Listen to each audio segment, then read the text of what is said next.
Today we've got Kirk, we've got JD. Now, their new album of new versions of classic In Excess songs is called Original Sin. So, Kirk, I guess you're the original, and that makes JD the sin. The sin, or the singer, maybe singer. I'm not sure.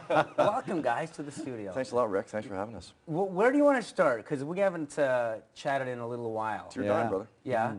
I want to get right to, well, first of all, we were doing this photo shoot yesterday, Cheryl and I, and there was a collection of CDs there, and the greatest hits In Excess CD was right there. We put that in, we started listening to it, and it just got us pumped up and excited.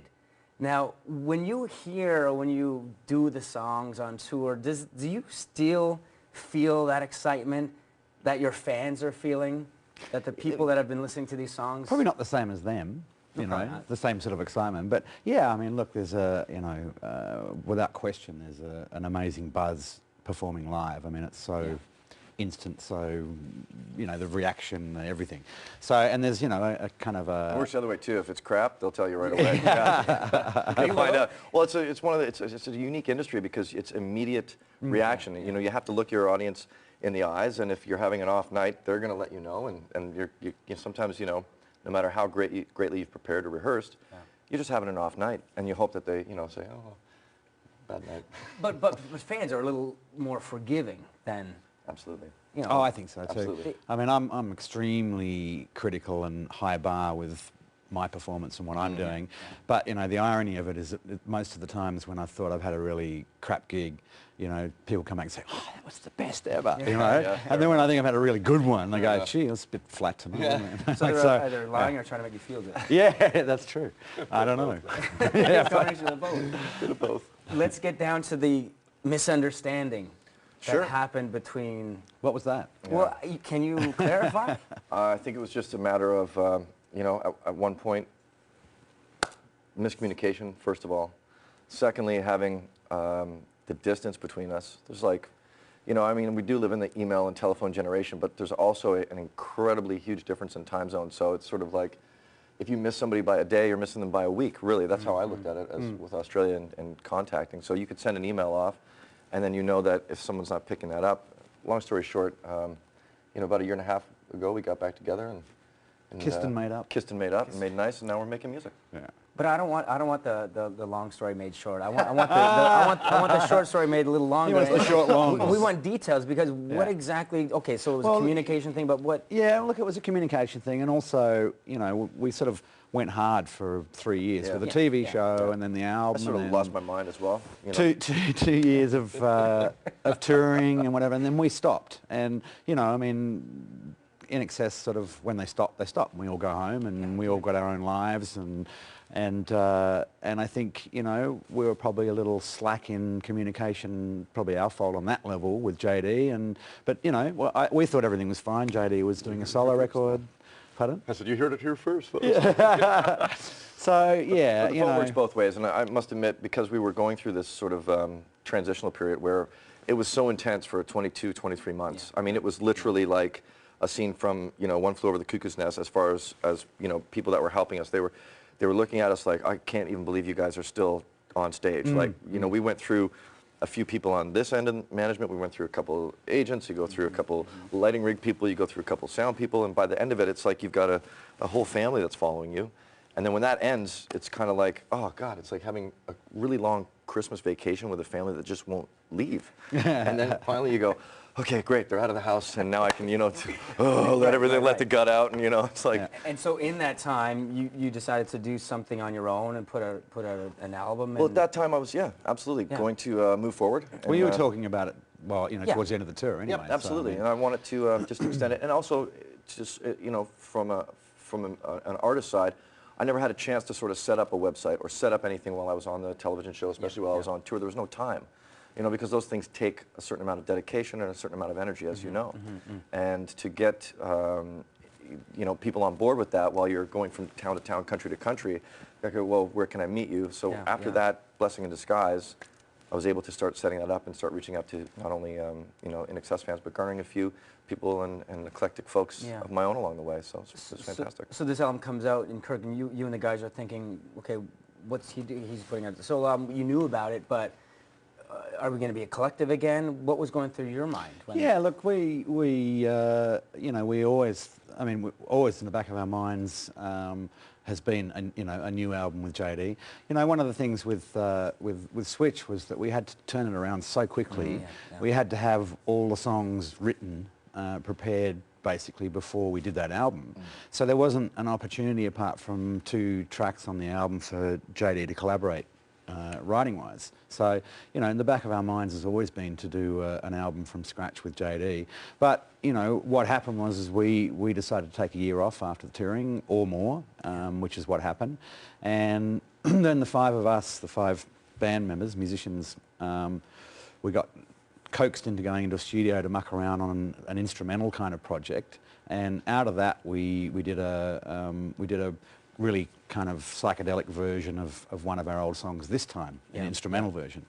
And from that came the idea, the concept of doing this whole album of reimagined, songs, pulled apart, put back together differently with different singers. And JD, of course, was always on the list of singers that we had that we wanted to approach for the album.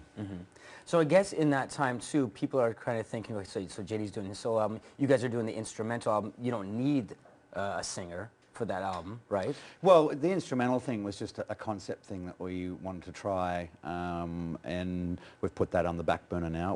It wasn't anything other than just, I mean, you had no singer. Yeah. No, I was kidding. No, I mean, it was just something, we've always got these different little projects going on, and that's the beauty of I guess, of In Excess. We've got sort of many options.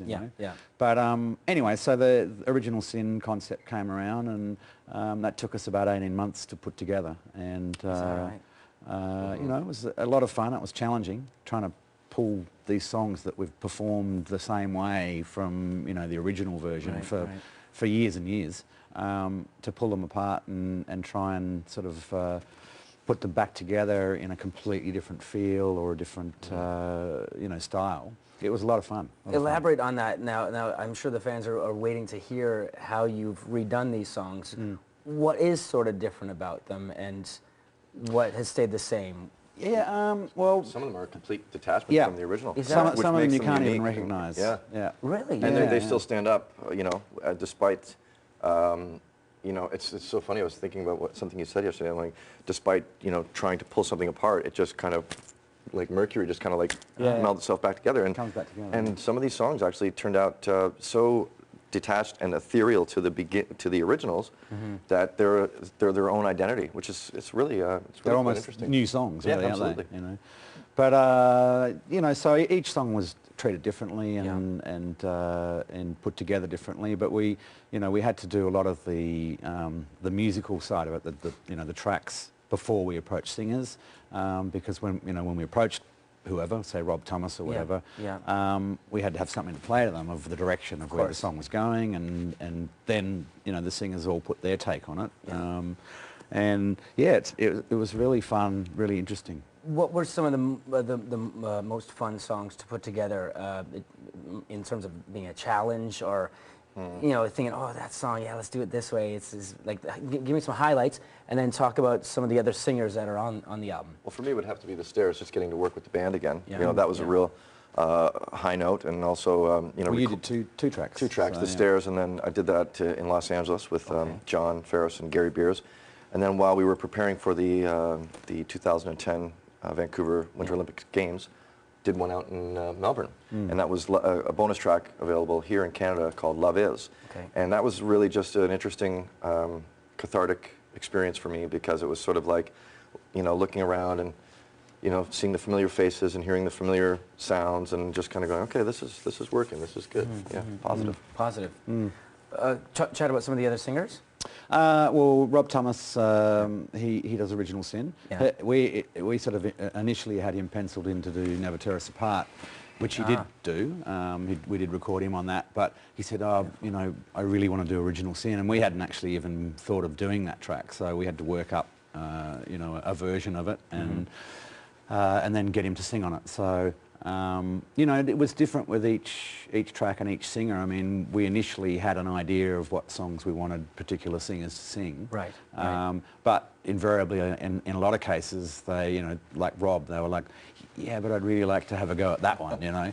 So, you know, it evolved, you know, over the 18-month period, and some of the tracks, you know, we did maybe 2, even 3 completely different versions musically of them. So there's a lot of, you know, a lot of stuff left over that we may do something with later on.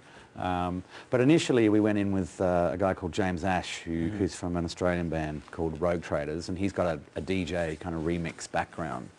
And so we got him to put together about 4 or 5 kind of initial beds for us to work off. And we went into the studio with him and put all those songs down. And yeah, it's, you know, it was a really different way and a really different sort of project for us. You know, normally you kind of have the songs pre-written before you go in the studio, and so you've got a good idea of the direction of the album. But this was kind of like, you know, there was no box. You know. Well, different and change is good, Yeah. especially with the longevity that you guys have had. Yeah, and we've grown, you know, we've obviously grown with these tracks, but what I am hearing from some people is it takes them a little while to kind of get their head around these new versions, you know, but I think you've just got to look at them as kind of new songs, you know.